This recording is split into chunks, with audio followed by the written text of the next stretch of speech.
Hola, pues muy buenas tardes, bienvenidos a todos los que nos escuchan. Mi nombre es Gersaim García y el día de hoy les doy la más cordial bienvenida a esta serie de entrevistas que estamos realizando con el apoyo de Horizontes 2020 de la Secretaría de Cultura de Jalisco y Cultulab, una agencia de educación de gestión cultural. El día de hoy contamos con la presencia de un estimado colega a quien admiro que se llama Daniel Cortázar, quien es consultor de proyectos, básicamente productor e investigador también. ¿Cómo estás, Daniel? Bienvenido. Hola, Gerson, muchas gracias por la invitación y la presentación. Todo muy bien por acá, ¿cómo estás? Qué padre. Oye, pues muchas gracias por estar aquí el día de hoy. Te cuento que esta serie de entrevistas es un poquito para conocer el trabajo de profesionales de la gestión cultural y vamos a entender un poquito, a desarrollar un poquito a qué te dedicas. La primera pregunta que me gustaría hacerte es, ¿cuál fue tu primer acercamiento al mundo de la gestión cultural, ¿no? ¿En qué momento decides, sabes qué, voy a tomar esta línea, me gusta, vamos por eso? Uy, eso ya fue hace tanto tiempo que no tengo ni idea. Este, bueno, yo creo que realmente empezó este trabajo por ahí en el 2006 o 2007 quizás, donde monté una disquera.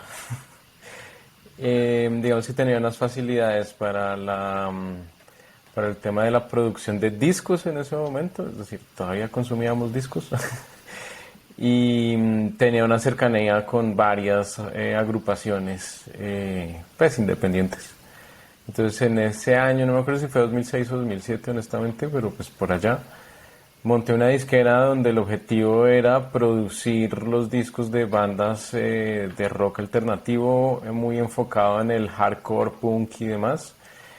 Y pues hacerle toda la gestión de distribución, venta, promoción, bueno, etcétera, etcétera, al producto discográfico. Y ahí empezó este mundo.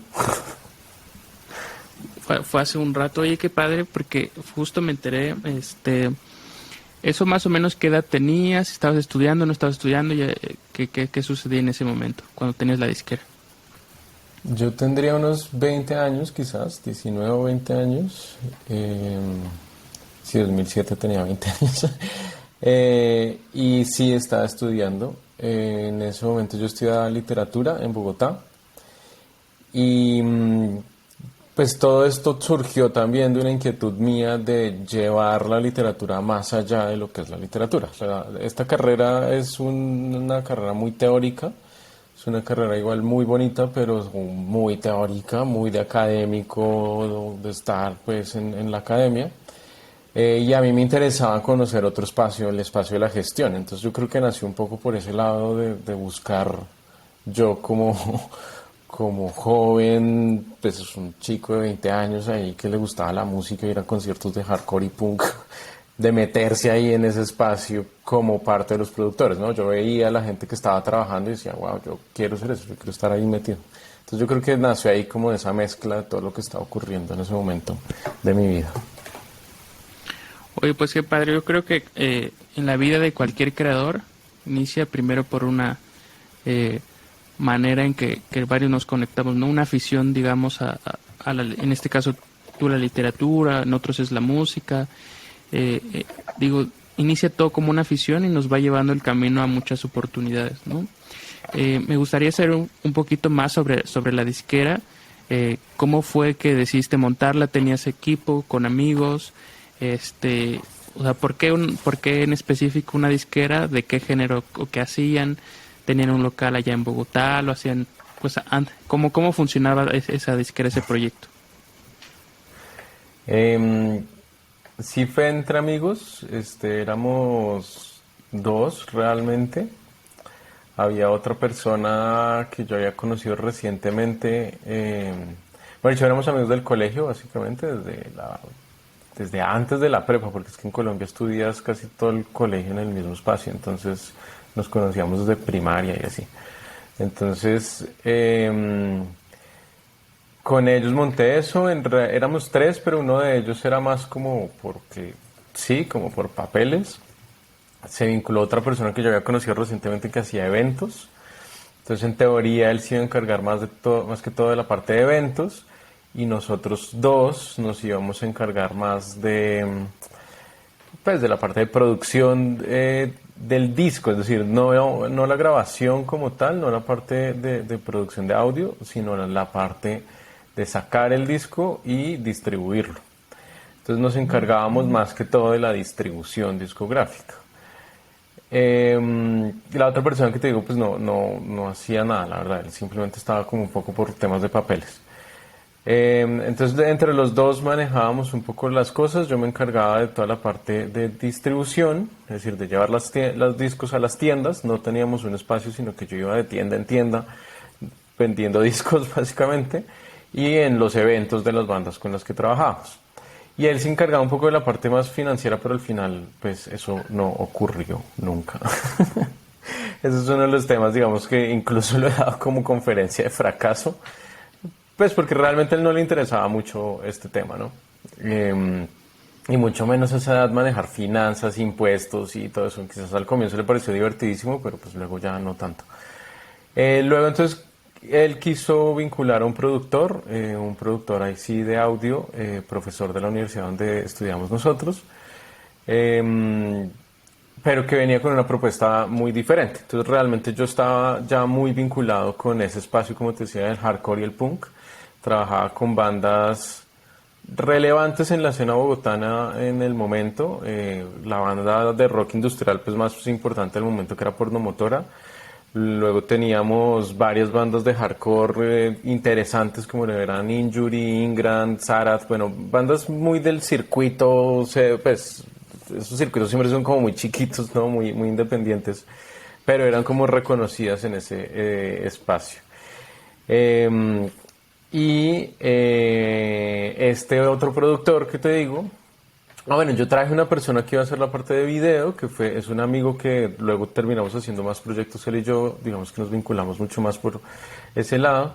Y mi otro amigo trajo este productor de audio. El productor de audio venía con una idea mucho más pop, entonces como que no tenía mucho sentido, no porque no me gusta el pop, yo después de eso he producido mucho pop y muchas cosas, pero pues yo me movía en el circuito del hardcore y el punk. Yo que iba a hacer con pop, que iba a hacer yo con discos de pop en los festivales de hardcore, eso no tenía ningún sentido. Entonces bueno, ahí como que todo empezó a funcionar mal.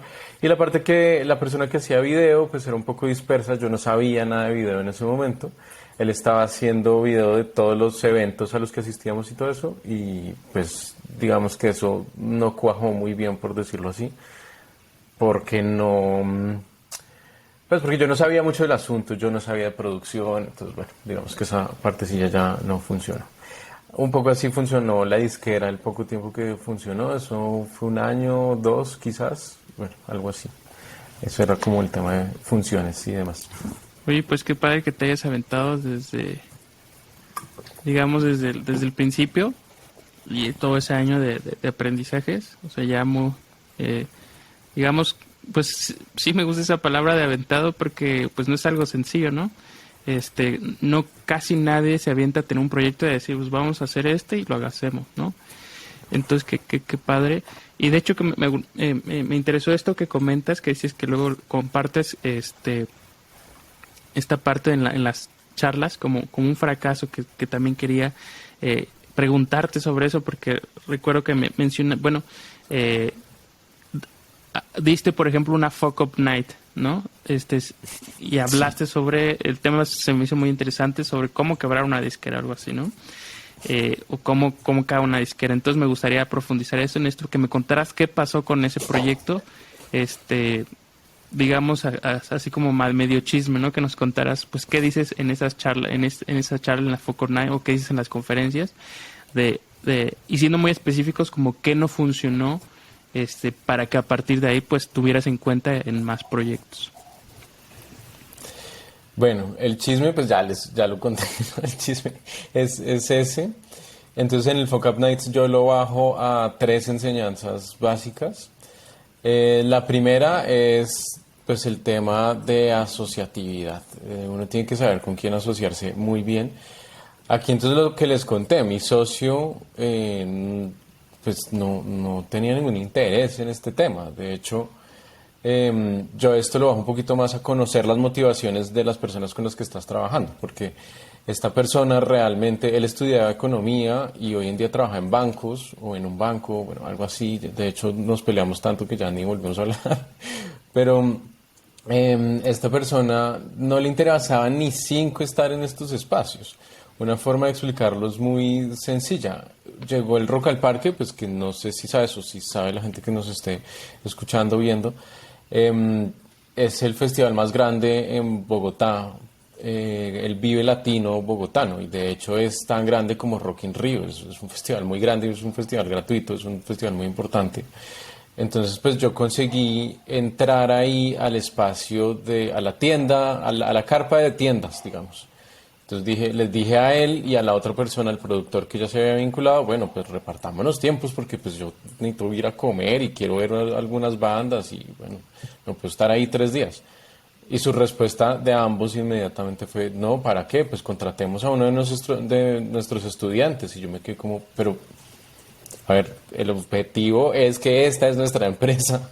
¿Para qué vamos a contratar a uno de los estudiantes si yo ya soy uno de esos estudiantes? ¿Qué sentido tiene esto?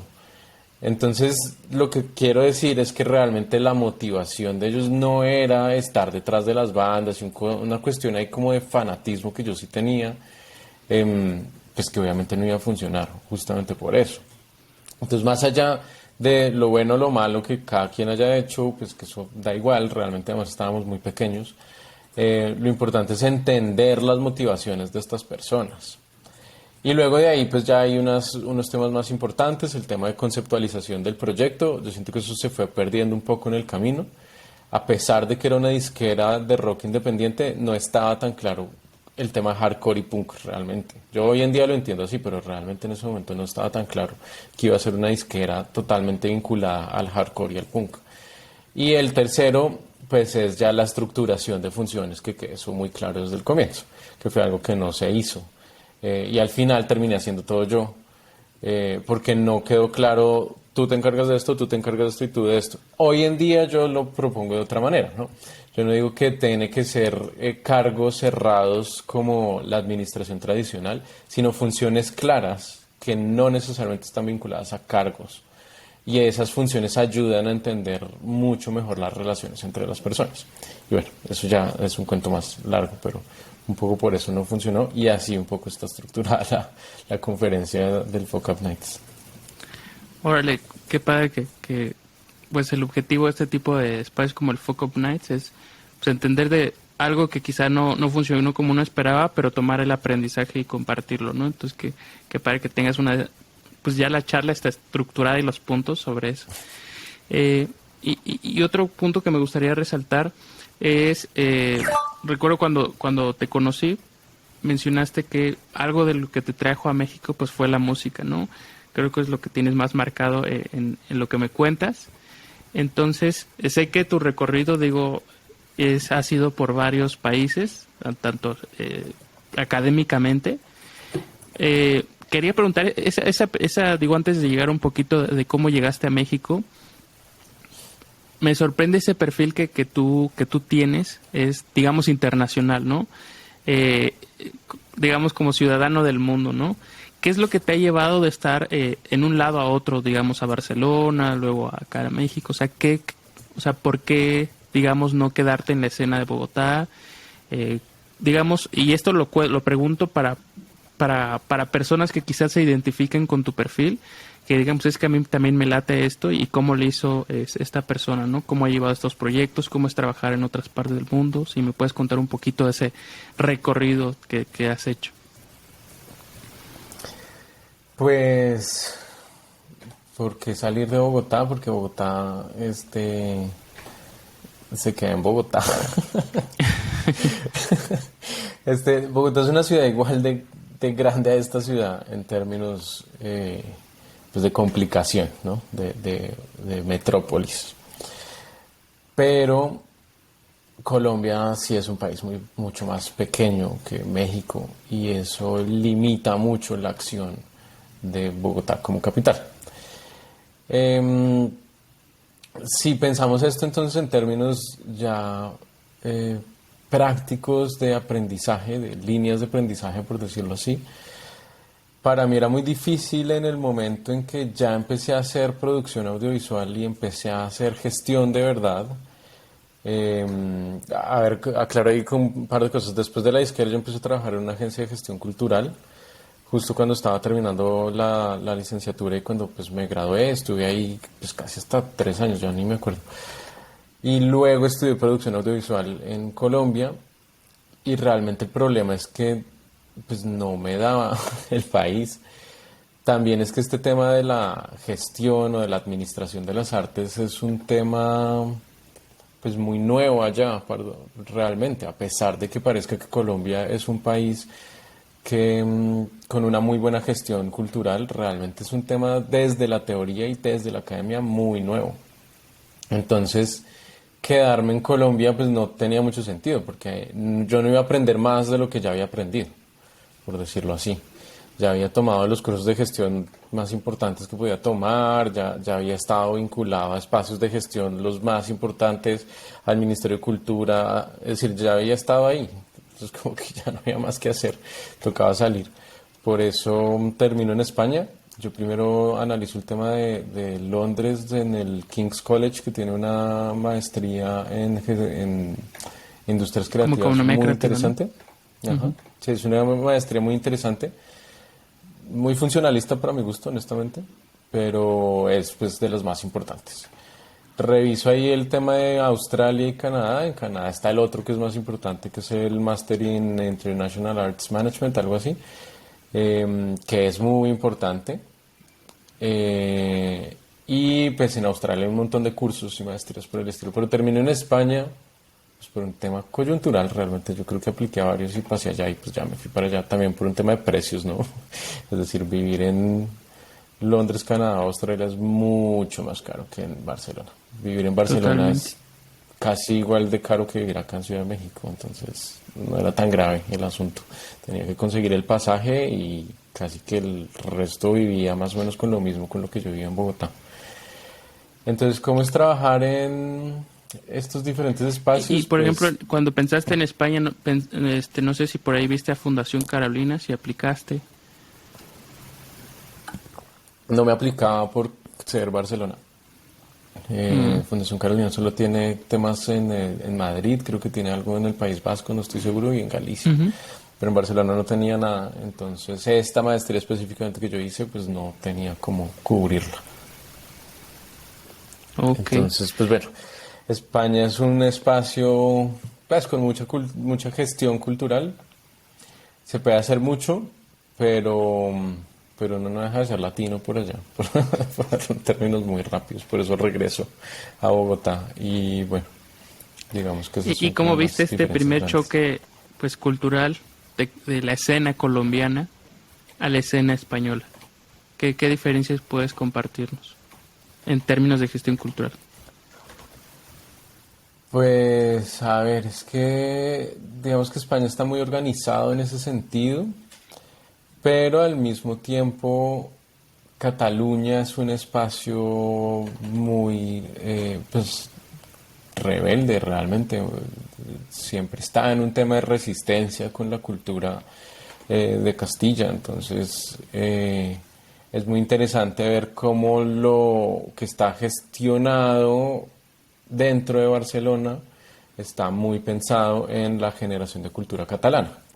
Entonces, realmente lo que ocurre en Cataluña específicamente es que es una protección de la catalanidad, casi que lo llaman ellos allá, que es muy importante, ¿no? Porque ellos están muy basados en la protección de lo que es la cultura catalana. Incluso la inversión que hace la provincia de Cataluña, el gobierno catalán, tiene puntajes siempre y cuando se promueva la cultura catalana. Entonces, para poder acceder a los recursos del gobierno, tienen unos puntajes donde está, por ejemplo, el personal técnico, el personal artístico tiene que ser de Cataluña, los temas tienen que tratar sobre Cataluña, el idioma, si está en catalán, le da puntos, bueno, etcétera, etcétera. Hay un tema ahí de protección muy fuerte, algo que no funciona del todo así en Colombia. Aquí funciona un poco así, pero es un poco más informal, aquí no está tan formalizado. Y en Colombia pues se da, pero hay una discusión identitaria muy fuerte, más en Colombia que acá incluso, de qué es la colombianidad, ¿no? Entonces ahí es donde están un poco las diferencias, ¿no? La claridad de lo que es la identidad nacional, por decirlo así, a mí no me gusta hablar en esos términos, pero pues la identidad del territorio está mucho más claro en ese espacio, en Cataluña, que es el que yo realmente conozco, el resto no tanto, con respecto al colombiano, donde hay todavía una discusión de qué es ser colombiano muy fuerte. Aquí en México todavía se da, pero creo que está incluso mucho más claro que en Colombia. Sí, recuerdo una vez que estuve, por ejemplo, en el Camp Nou, en el estadio de Barcelona. Me sorprendía, vaya, la curaduría de pues de su museo, porque básicamente también es un museo. O sea, muy fuerte esta parte de pues de Cataluña, ¿no? O sea, como vaya hasta su fútbol como símbolo mundial, ¿no? Y recuerdo que vaya en todas las presentaciones que hacían, pues hablaban mucho de cómo el deporte daba identidad a todo un país, a toda una región, ¿no? Que es Cataluña, ¿no? Entonces, sí, me parece muy interesante que comentes esto de, pues tienen o sea, ya saben quiénes son básicamente, ¿no? Algo que aquí en México todavía pues se pelea, ¿no? Del término de identidad, ¿no? De quiénes somos, dónde venimos. Entonces, me parece muy interesante que manejes, bueno, que cuentes todo esto, porque pues los proyectos nacen a partir de esa identidad, ¿no? Y lo que pues, podría ser Bogotá o México, pues digamos, estamos formando, estamos desarrollando, estamos entendiendo, estamos construyendo, digamos, todo este tipo de narrativa a través de lo que es el arte y la cultura. Entonces me parece muy, muy interesante. Y por ejemplo, también tú tienes un perfil de, pues que es productor audiovisual. Allá, digamos, además de estar en la academia o de estar en la universidad, ¿participaste o formaste algún tipo de proyecto por allá? ¿Que nos puedas contar? Bueno, sí, no, pero es decir, no estuve en ningún proyecto oficialmente, trabajé en una distribuidora de vinos orgánicos y hacía todas las comunicaciones, pero pues hacía todo yo, entonces no tenía equipo como para decir cómo se trabaja con catalanes, no me queda tan claro. Vas a decir en catalán. Supongo que, bueno, no sé si en ese momento que estuviste te pedían el idioma, o digamos catalán o algún tipo de nivel. Sí, el básico, lo que pasa es que el catalán es muy fácil realmente de hablar, entonces lo piden más como por cumplir un requisito, pero no es que lo evalúen así como tienes que hablar perfecto. No, pues como que ahí se va pegando un poquito el idioma.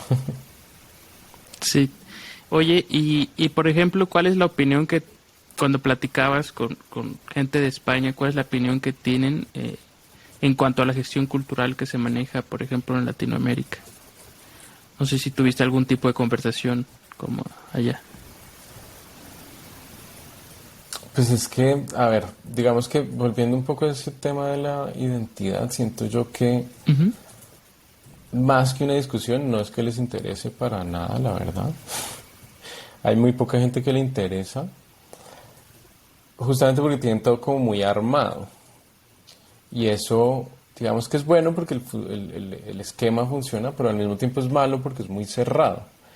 Entonces justamente esta discusión que tú estás, digamos, como tratando de indagar, no se da simplemente porque ellos no se salen de su esquema. Sí conozco varias personas que trabajan en coproducción con Colombia, especialmente, creo que algo hacen en México, pero no estoy seguro. Y estas personas, de hecho, se quejaban mucho de la gestión en Latinoamérica. Pero al mismo tiempo su queja viene de una incomprensión total de cómo funcionamos en Latinoamérica. Y esa discusión de qué es la identidad de todas maneras es muy importante porque nos permite estar construyendo identidad todo el tiempo, algo que ellos no pueden hacer. Y entonces en ese sentido nosotros podemos proponer esquemas de producción diferentes, nuevos, incluso más independientes que lo que ellos tienen y que a ellos se les dificulta muchísimo lograr Entonces las discusiones a veces siento yo como que se quedan ahí en un plano pues que no va para ningún lado. Esa es un poco mi opinión al respecto. Siento que se quedan en todo tiene que ser como ellos lo hacen y punto. Si no se hace como ellos lo hacen, está mal. Y pues no necesariamente, porque aquí hay esquemas de producción que son muy buenos y muy novedosos sin necesidad de entrar en esas medidas, digamos, tan estrictas y tan cerradas de lo que ellos tienen. Ok. Digo, qué bueno que lo cuentes porque, pues digamos, en México se platica y se habla y se estudia mucho de cómo es pues la escena y la producción tanto en España como en Colombia, ¿no? Es, digamos, hay mucho tipo de estudios respecto a eso. Entonces, qué padre que cuentes cómo piensan de allá para acá. Este, y de España, haces un máster en España, en Barcelona, te vienes a un doctorado en la Ciudad de México, en la UAM Xochimilco. ¿Qué opinas? ¿Cuál fue tu primer, no sé si era cuando vienes a hacer el doctorado, fue la primera vez que visitas México, digamos, con todo tu bagaje de Colombia, de España, ¿cómo te sientes cuando llegas a México? ¿Qué opinas? ¿Cómo empiezas a ver la escena? ¿Empiezas a incidir de alguna manera? ¿Sí? ¿Puedes contar un poquito tu travesía? Bueno, primero me regreso a Bogotá. Allá trabajo 4 años en universidades colombianas dando pues clases de emprendimiento creativo. Produzco allá mis 3 primeros largometrajes documentales. El segundo de ellos es un poco el que me trae a México. En él estudio el rock colombiano y específicamente en los 90 y cómo se forma como industria. Y ahí hay una constante referencia al sello Culebra de Sony BMG. Y Culebra, pues estando aquí en México, pues me llamaba mucho la atención. Y de hecho, por el otro lado, el primer largometraje que hice sobre la cumbia colombiana y llega aquí, se presenta o se estrena aquí en el Festival de Guadalajara, en el Festival de Cine de Guadalajara. Entonces ese es mi primer acercamiento ya físico con México, llegar al Festival de Cine de Guadalajara. Y realmente es que el choque fue muy grande porque creo que México tiene una producción y una gestión cultural muy grande y muy impactante. Está muy bien constituido el tema de ser el centro cultural latinoamericano. Y en ese sentido, la capacidad que tienen es muy interesante, mucho más interesante que la de España. Entonces ahí cuando llegó el Festival de Cine de Guadalajara, como que veo todo ese mundo, eso fue en el 2016, y ahí como que ya me empiezo a interesar, bueno, hay que estudiar un poco más ese tema, porque yo ya estaba produciendo en ese momento el segundo largometraje, el de rock, ya empezaba a aparecer este tema de Culebra, y entonces en el 2017 a finales lanzo el segundo largometraje, este de rock, La Máquina se llama, y me contactan unos distribuidores en Colombia que se llaman Cassette y ellos empiezan a distribuir mis películas, es decir, tanto La Máquina como el primero que se llama El Sucundún. Y ellos son realmente mexicanos, es decir, la empresa es mexicana. Y pues ya hay una cercanía gigante con México. Lo primero que hago entonces al llegar a México al doctorado, que es 2018, es pues buscar a los de Cassette, obviamente. Pues no era difícil, pues yo ya trabajaba con ellos, eran mis distribuidores. Entonces pues entrar a la oficina fue muy fácil, de hecho yo tenía que venir a traerles varios insumos digitales y cosas que tenía que traerles de la película. Y pues ahí digamos empiezo a generar relaciones con ellos. Eso por un lado, digamos, el más formal. Hoy en día eso está como más establecido. Nosotros seguimos trabajando juntos. Ellos siguen distribuyendo la tercera película con el disco de la tercera película. Lo distribuyen por completo ellos. En el podcast que yo hago, que grabo, pues aparece el director de cassette, que se llama Paco Arriagada. Y por el otro lado empiezo a buscar el mundo más independiente, a ver cómo funciona. Y ahí termino vinculándome con colombianos, curiosamente, que viven acá en México. Y ahí empiezo a conocer un poco más la producción independiente colombiana, específicamente en la música y en lo que hacen realmente los músicos colombianos para venir a tocar en México. Y pues ahí he estado como acompañándolos. Realmente yo aquí estoy más en el lado investigativo, académico. Apoyo mucho estos procesos desde un punto de vista más de consultoría. Pero ya la producción como que se ha vuelto muy, muy mía, muy en mi espacio, tratando de contar todos este tipo de investigaciones que he logrado. Incluso lo que estoy haciendo con cassette va muy por ese lado. Ahorita también estoy siguiendo las bandas principales de cassette, y todo eso pues termina siendo como producción mía, que a ellos les aporta, pero a mí me sirve como productor totalmente independiente. Entonces, bueno, ahí como que ha evolucionado el tema de México desde que llegué, como que ahí se ha ido consolidando de a poquitos. Oye, qué padre que pues has estado muy movido en todos lados, ¿no? Y yo creo que es la primera pregunta que me gustaría hacer, o bueno, otra pregunta que me gustaría hacerte es, pues, ¿cómo gestionas tu tiempo, pues, con, digamos, todos tus grados académicos, más tus producciones personales, más, pues, dar charlas en universidades, más este tipo de proyectos a los que trabajas con terceros? ¿Cómo le haces, no? Digamos, para gestionar todo tu tiempo o toda tu mente en todo esto. Uy, pues no sé, yo también me lo pregunto.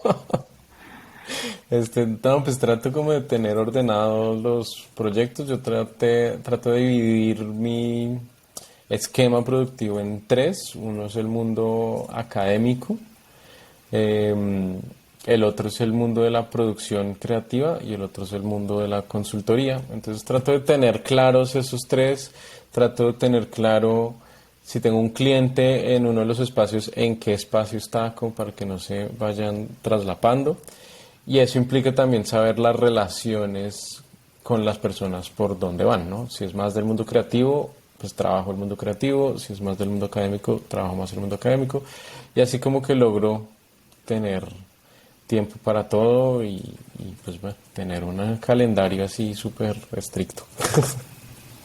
Sí, y qué bueno que mencionas esto de seccionar, porque pues son distintas facetas, ¿no? Las de trabajo, tanto pues la manera en que se platica todo esto, digamos, si estuviéramos platicando, estuviéramos en un foro pues universitario, se hablaría de una manera y acá estamos platicando de otra, ¿no? Entonces, qué padre que pues, tienes esas facetas. Es bueno estar intercambiando, ¿no? No quitarlas, sí, una sobre la otra, sino tomar el rol distinto en cada una. Pues Exacto. otro tema que me gustaría tocar es un poquito tu trabajo como consultor, digamos. Tienes estas dos visiones, ¿no? La parte académica, la parte de producción y la parte de consultoría. Y en esta mencionas que, bueno, has dado charlas, has dado talleres para universidades tanto en México como en Colombia, supongo también en España. Y me gustaría, hay un tema que tú te has especializado, ¿no? Que cuando nos conocimos, pues fue el tema básicamente que trabajas como investigador. Entonces me gustaría un poquito que me platicaras esto de pues, qué son los hacks para creativos, qué son tus estudios de organización en organizaciones culturales. Entonces, si me puedes platicar un poquito sobre un preámbulo de qué es lo que estás trabajando, cómo los estás desarrollando, dónde los has presentado, etcétera. Bueno, a ver, la parte académica entonces está totalmente ligada al doctorado en este momento. Pues yo estoy haciendo el doctorado en estudios organizacionales en la UAM Iztapalapa. Los estudios organizacionales es una escuela que nace entre Estados Unidos y Francia, algo por ahí también de Gran Bretaña, que básicamente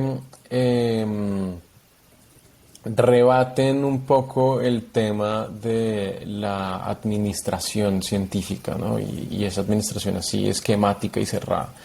donde básicamente, para no alargar el tema, pues está todo el tema del Fordismo, ¿no? Como la línea de producción.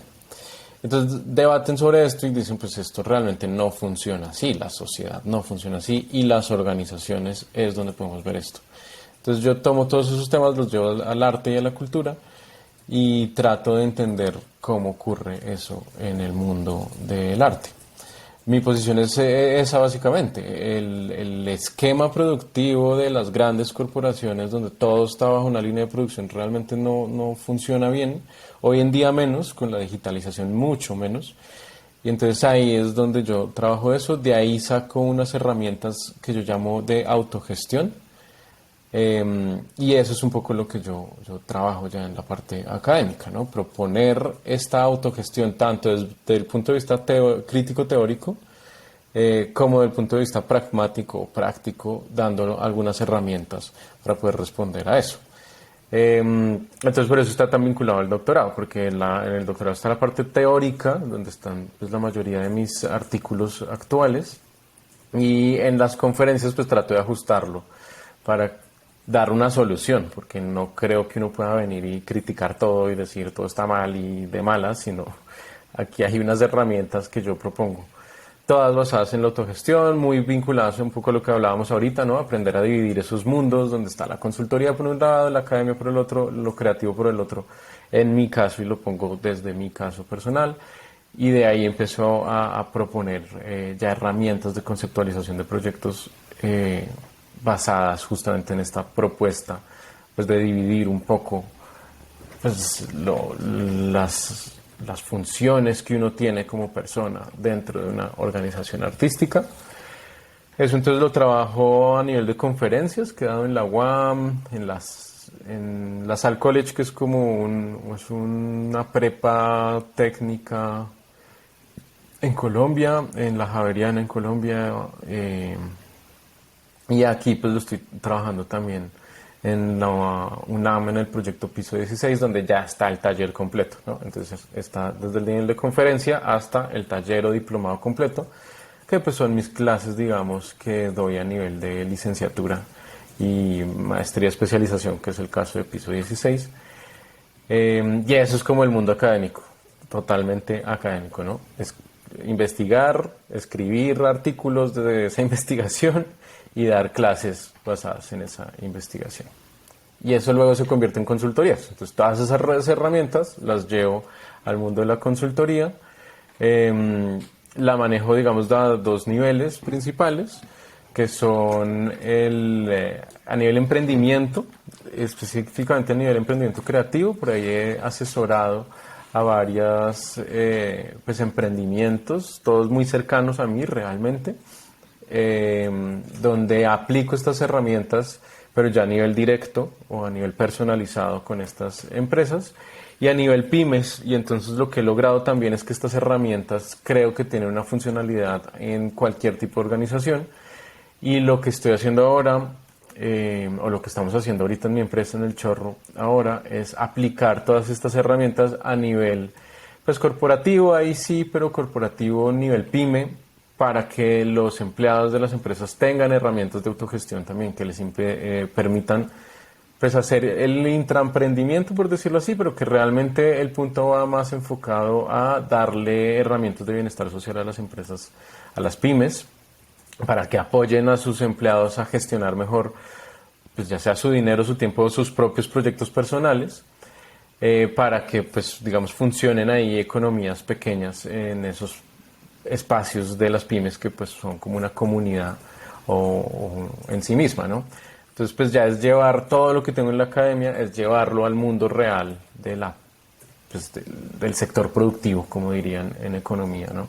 Y poder dar estas herramientas en otros espacios, que no se quede pues en un artículo académico y en una clase de licenciatura donde pues ahí se queda y no sabemos qué pasa, sino llevarlo pues ya a la empresa, básicamente. A un nivel práctico. Oye, pues está muy interesante lo que nos cuentas. Todos los, digamos, de tu rama, que es bueno, en específico del doctorado de los estudios organizacionales, cómo lo acoplas al mundo cultural y del arte y luego lo replicas pues a través de postulados, de escritos y de herramientas prácticas de cómo llevarlo tanto al mundo, como bien dices, del PYME, al mundo del emprendimiento. Si nos puedes contar un poquito, hasta donde recuerdo, por ejemplo, y platicas un poquito de 4 postulados que tú manejas en este tipo llamados hacks creativos. Si nos puedes ahondar un poquito en cuáles son estos 4 postulados y más o menos como que qué exploran, ¿no? Porque son como, supongo, en las áreas de autogestión son como 4 vertientes, pues que cada una tiene como su grado de apoyo, ¿no? Pues, a ver, no son tanto vertientes, sino más bien son como los pasos, por decirlo así. Primero tenemos pues la conceptualización de proyecto. Esto lo traigo totalmente desde el mundo audiovisual y lo aplico ya al nivel organizacional. Básicamente yo considero que cualquier producto creativo necesita un concepto claro y desarrollarse a partir de ese concepto. Y ese concepto, entonces ahí pasamos ya al segundo nivel, se convierte en la misión y visión de la empresa, digamos así, en lo más tradicional.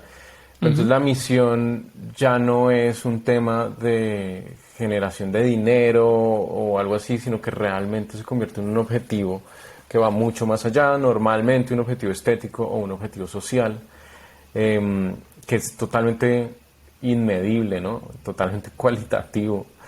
Y ese es uno de las dificultades justamente de estas organizaciones, ¿no? Entonces, si no está bien planteado ese concepto, que en muchos casos se llama el manifiesto, pues entonces llevarlo ya a un nivel organizacional pues es más difícil. Y de ahí pues trabajamos lo de la visión y todo eso, que son las herramientas clásicas de planeación estratégica, que es pues ya la siguiente parte, hacer la planeación estratégica, que esto sí es como lo más tradicional posible. Y finalmente llegamos a algo que hoy en día estoy planteando como una... a ver, digamos que lo planteo desde 2 puntos de vista, y ahí sí pueden ser, digamos, ahí sí de pronto podrían ser vertientes. Uno es la estructuración horizontal, donde por un lado planteo todo esto que acabamos de ver, tiene que tener una estructura de funciones y roles dentro de la organización de las personas que van a trabajar en el proyecto o vincularse en el proyecto de la manera más horizontal posible, no por un tema de eliminar jerarquías, porque pues no creo que eso realmente pase, sino por entender que las funciones se cruzan mucho entre un lado y otro, y que no necesariamente la persona que está haciendo la dirección, por ejemplo, de la empresa, solo hace dirección, a veces tiene que bajar a otro tipo de roles y así como que tiene que estar cruzándose constantemente. Y eso entonces lo llevo al modelo de autogestión, que es esto que hablábamos antes, ¿no? Tener diferentes ingresos, por decirlo así, que en la administración más tradicional entonces llamarían la diversificación. Pero en este caso no es del todo diversificación, porque no es que la empresa tenga diferentes modelos de negocio, sino que además de eso tenemos que tener diferentes performatividades. Y entonces ahí yo lo llamo la columna performativa en vez de diversificación. Entonces esas son las 2 vertientes. Una es la columna performativa y la otra es el modelo de estructuración horizontal. Normalmente se cruzan mucho. Eso viene de una teoría de una alemana que trabaja en Gran Bretaña, que se llama Ruth Eickhoff, y que propone una cosa que se llama la transorganizacionalidad, donde dice que los artistas estamos constantemente pasando de organización en organización. Entonces, esto lo que hace es que, por ejemplo, en el nivel consultoría, yo soy como un consultor externo, pero pertenezco a esas organizaciones donde doy consultoría.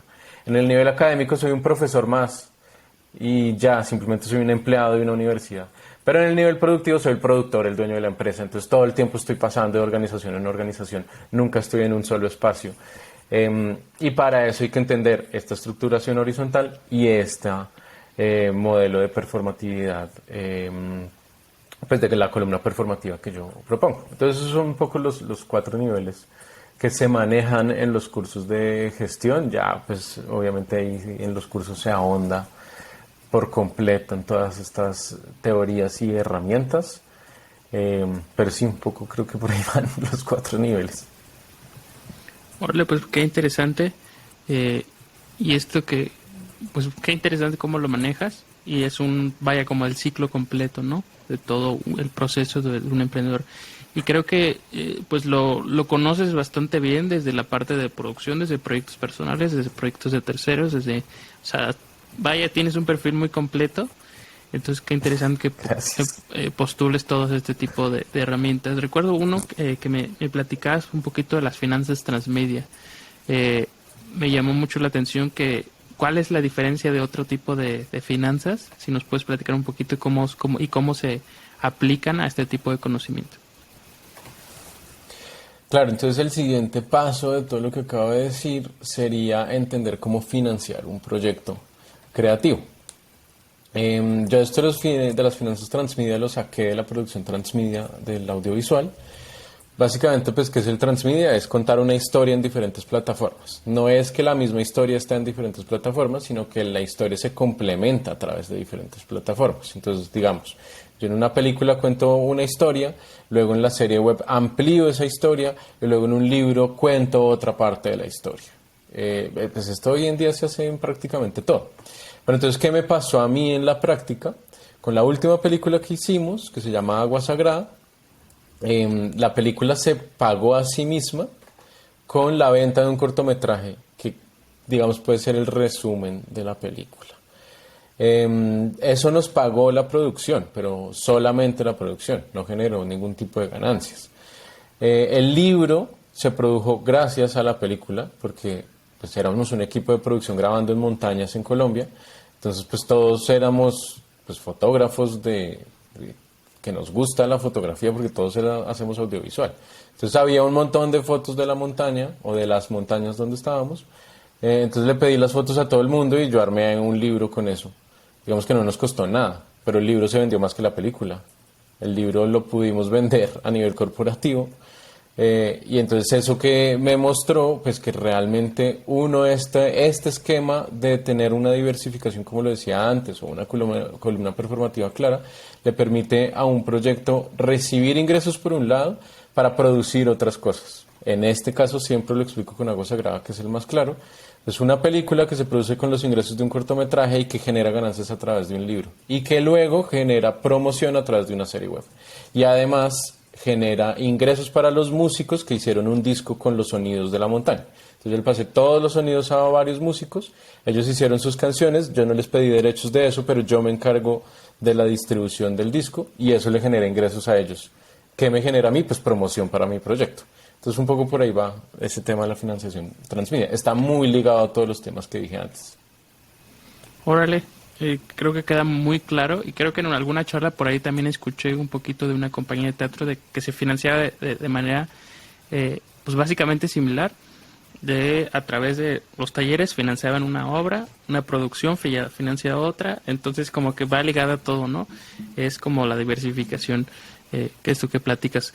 Oye, pues muy interesante, la verdad estaría padre que en un taller pues compartieras todo este tipo de herramientas y pues las personas que nos estén escuchando, igual si nos pueden ir escribiendo, si les gustaría conocer un poquito de esto de manera más práctica y pues también seguir tu trabajo, ¿no? Si tienes redes sociales, si nos las puedes compartir, de manera personal, de manera con tu empresa, si quieres compartirlas por acá.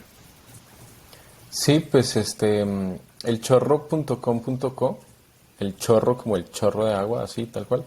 elchorro.com.co de Colombia, ahí está absolutamente todo.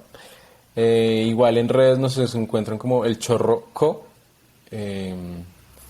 Y a mí me encuentran como Decortz con Z, C-O-R-T-Z, D-E-C-O-R-T-Z. Ese es como mi perfil personal, donde publico más la parte investigativa, digamos que está más ligado a lo investigativo en perfil personal, y todo lo creativo, consultoría y demás, todo está en El Chorro. El Chorro. Pues es mi empresa. Oye, pues qué padre, quien gusta explorar y puede encontrar pues todo esto que platica Daniel, pues un poquito de más recorrido de sus proyectos. Y me queda la duda, ¿por qué El Chorro? El nombre. ¿Por qué El Chorro? Yo monté El Chorro en el 2012 o 13, no, 2012. Wash, ya, 10 años. Yo estaba buscando un nombre que me permitiera hacer sentir como el fluir, digamos, como abrir una llave de agua y que fluyera todo lo que puede salir de esa llave. Porque yo tenía claro desde ese momento que no iba a ser una productora exclusivamente de cine de ficción, que era lo que yo estaba produciendo en ese momento.